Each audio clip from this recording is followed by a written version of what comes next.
The annual cost of diabetes care in the United States is rapidly approaching $200 billion a year. But it does not have to be that way if patients with this potentially deadly disease had their care better managed. Welcome to Inside Healthcare on ReachMD XM Channel 157, the channel for medical professionals. I'm Bruce Japsen, the healthcare reporter for the Chicago Tribune, and with me today is Dr. Jan Berger. She's the Senior Vice President and Chief Clinical Officer for CVS Caremark, one of the largest drugstore chains and pharmacy benefit companies in the nation. Dr. Berger holds a Doctor of Medicine degree and a master's degree in jurisprudence from Loyola University Chicago and is an assistant professor of medicine at Northwestern University and joins us today from Chicago. Dr. Berger, welcome to ReachMD. Thank you, Bruce. How are you today? I'm good, and it's such a pleasure to have you here. So tell us, Dr. Berger, exactly how big is this problem with diabetes in this country, and can this be improved between the doctor and the patient relationship? Because it just seems that everywhere you turn, you're hearing more and more about diabetes, problems with diabetes, which comes from obesity, which leads to this and that and the other thing. And I don't know generally if people realize what a big problem it is. Well, first of all, it is a huge problem, and it is increasing at frightening rates. We know that today over 1 million people each year are diagnosed with diabetes. And as you said, the costs are in excess of $170 billion in 2007 annually for diabetes cost. Interestingly, as recently as 2002, it was only at about $130 billion. Can you believe I'm saying only? And in 2000, it was $99 billion.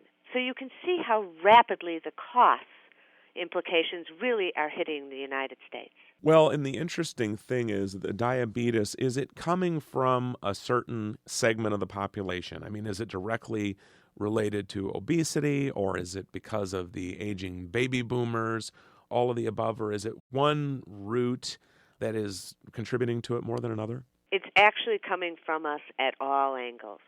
We know that obesity does have a correlation with diabetes, and we are seeing a significant rise in obesity in this country. And in fact, depending on the statistics, if you are from the state of Mississippi, 1 out of 3 to 1 out of 4 people in Mississippi are obese. So that's a huge problem, no pun intended. It is the aging of America is another reason. So you have growing obesity, you have an aging population that is remaining alive and in most cases otherwise healthy, that really are increasing the incidence of diabetes. Now, when it comes to management of diabetes, there are a lot of innovative employer programs that I've written about at the Tribune. And if you will, considering you have so many employer clients out there and just generally the programs that you offer, what is a company like CVS Caremark, what are they doing to help manage diabetes better and working with patients, consumers, doctors, and even their pharmacists? Well, there are a variety of things we offer. And I'm going to start for a moment on our PBM side, but I'm also going to talk about our retail side as well. On our PBM side, we work with a number of Fortune 500 companies as well as health plans to look at innovative ways of getting patients and their physicians to be more conscious about their diabetes. And it really starts with awareness. As I said, there were 100 million people this last year who were diagnosed with diabetes. What people don't understand, including physicians, is that there are somewhere about 30% more of that, so another 300,000 who have the disease and don't even know it. We call them the unaware. Both through programs that CVS Caremark, the PBM, as well as CVS retail stores offer is awareness campaigns. So screening of people who may be at high risk for diabetes in order to let them know they have the condition if they do, and to start working with their physicians in partnership in order to control what can be devastating complications. And how do patients find out about these programs? I mean, is it often, can they find out at the pharmacy counter? Do they have to have employer-based health insurance to gain access to these things? They can to find out both ways. If it is a retail-based program, then just walking into your CVS pharmacy or one of the other local pharmacies that may be in your area and either going up and asking the pharmacist, do they have a screening program? Or it may be advertised within the retail pharmacy. If you do have benefits through your employer, then reaching out to your benefits team and asking them if they're doing healthcare screening to look for abnormal blood sugars or abnormal blood pressures. And the interesting thing on a lot of these employer programs, when you're talking about managing diabetes, is that they are a lot more innovative than they were. And we're seeing a lot of employers out there that are actually giving free medications to their workers. And I think that generally a lot of physicians don't know about these programs, and correct me if I'm right or wrong, and so they don't know to tell their patients about them. Is this what you find? Absolutely. There are programs that either will give generic medications free, will lower the cost, will give blood sugar meters for free or lower the cost. And the truth is, we as physicians need to start educating ourselves around the cost of these medications or equipment.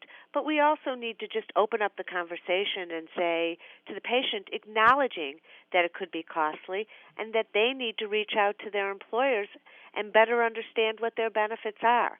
I know that I get very overwhelmed, even as a healthcare worker every year, when my benefits package comes in, and I tend to glaze over and not really understand what is and is not covered. Yeah, you bring up an interesting point on the whole issue of what people should be looking for in diabetes care management. If you're just joining us, or even if you're new to our channel, you're listening to Inside Healthcare on ReachMD XM 157, the channel for medical professionals.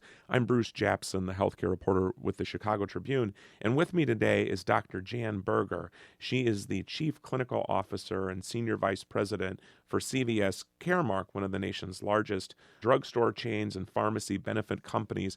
And we're talking about efforts by CVS and some of CVS's competitors, certainly, and as well as the nation's employers, to put some carrots out there, if you will, for patients and their physicians to better manage diabetes care. And we were just talking about some of these efforts by employers to, quite frankly, give drugs away for free, some generic diabetes medications. And I'm reminded there was Asheville, North Carolina, did this. They found through a study that they did, they basically gave drugs to patients for free and improved outcomes. And I know a lot of people might be stunned to hear that, but what happened is that usually people are all constantly complaining about the rising cost of drugs, but a lot of times, and Dr. Berger, correct me if I'm wrong, when generic drugs are offered to patients for free, they take them, and that can do things to not only help their care, but costs in the long run. That is correct. The Asheville project was a very interesting project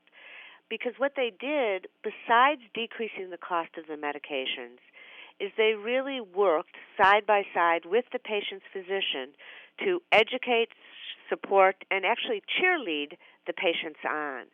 We as physicians are very busy in our offices and often don't have the time to really go into depth with each individual around educating them around their diabetes, around the day-to-day impact their diabetes may have on how they eat, how they exercise, how they live. In Asheville, as well as many areas in this country today, there are programs either called disease management programs, health management programs, that really offer this kind of support to patients. Now, we as physicians sometimes get our nose out of joint and say, isn't that our job? And yes, it is our job, but these people are not trying to usurp what we do. What they're doing is going along with the care plans we give our patients and helping support what we say and day-to-day educating them when the patients can't be calling us 3, 4, 5 times a day or a week when they have questions.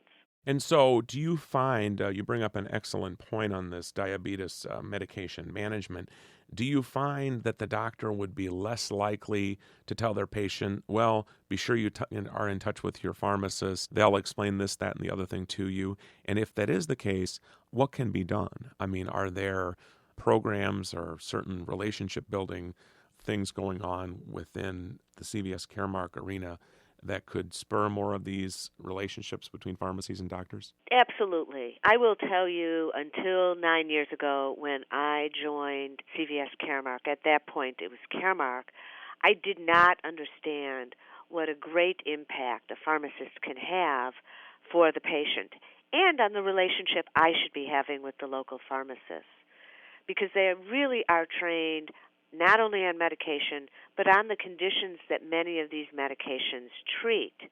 They are not my competitor, they are my peers. And so I think that as physicians, number one, we need to do a better job at partnering with pharmacists on behalf of our patients. Number two, I think it is important, again, to open up the conversation and ask patients, do their employers or their health plans offer a disease management program in many of the common conditions that we are treating: heart disease, asthma, depression, and diabetes? Because if those things are available to the patient, in most cases they are available at no cost, and if they're active in them, as in the Asheville project, because the patients were given this by their employer, which was the city of Asheville, North Carolina at that time, if they remained active in the program, they received their medications at a reduced or no cost to themselves. And the situation in Asheville, which is a very good success story, has been rolled out across the country in several cities, including, I believe, Chicago, Pittsburgh, among others. Is that the case? And I think patients can actually find out about ways, if their employers and their doctors, for that matter, can find out whether such programs are available. That is correct. And it's not just large cities. We worked in Polk County, Florida, to do a program very similar to Asheville, and it was very, very successful, and it continues today, and it's in its second or third year. I think actually it's third year now. I would like to thank Dr. Jan Berger, the Senior Vice President and Chief Clinical Officer of CVS Caremark, who has been our guest today. CVS is one of the nation's largest pharmacy chains and pharmacy benefit companies. I am Bruce Japsen with the Chicago Tribune, and I've been your host today on Inside Healthcare on ReachMD XM 157, the channel for medical professionals. We welcome your comments today about our show with Dr. Berger of CVS Caremark and your questions through our website at reachmd.com, which now features our entire medical show library, including this program, in on-demand podcasts. And I would like to thank you today for listening.